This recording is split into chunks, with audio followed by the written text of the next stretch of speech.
The team has been unbelievably supportive since the beginning, teammates and coaches as well. I feel very supportive, just treated like any other member of the women's team. Well, Thomas's teammates actually don't feel the same about having a biological male on the team. One of them telling Outkick, pretty much everyone individually has spoken to our coaches about not liking this. A second saying her teammates feel so discouraged because no matter how hard they work, they put in, they're going to lose. Joining me now is Selina Soule, who's a student athlete at Florida Atlantic University, and Christiana Holcomb, legal counsel for Lions Defending Freedom. Selina, as someone who's gone through what these female swimmers at UPenn are facing, you went through it on the track for track and field. What's your response to what you just heard from the transgender athlete?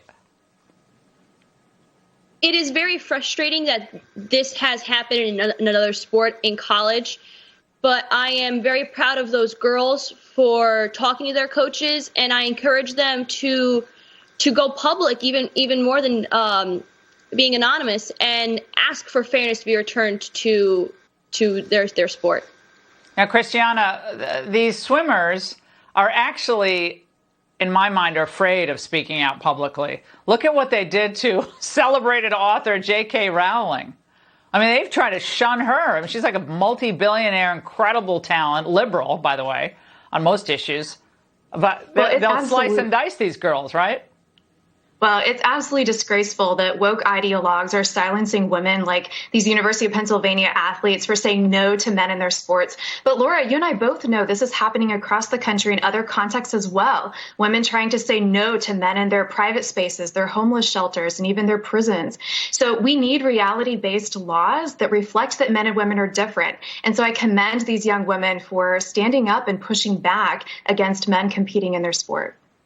Christiana, when you think about how hard, and I know I was an athlete, pretty decent one, and how hard it is to compete against other women, young girl athletes, very difficult. But now you're competing against biological male athletes who actually swam as men, biological men. I mean, just as an athlete, on an athlete level, Selina, how does that feel?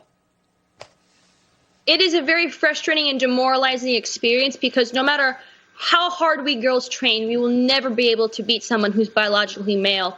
No matter how many hours and hours we put in, it will not matter because there is no way that we can compete with them physically. You were a top runner in the state of Connecticut, my old high school, Glastonbury High School. And then didn't you lose a couple of your records to these biological male athletes? I did not lose any of my school records, but there were state records held by other girls that were broken. I believe it was 15 state records that were broken between the two of them. So the statewide record's broken. Even worse. Ladies, we'll be following this. We'll be tracking it. Thank both of you tonight.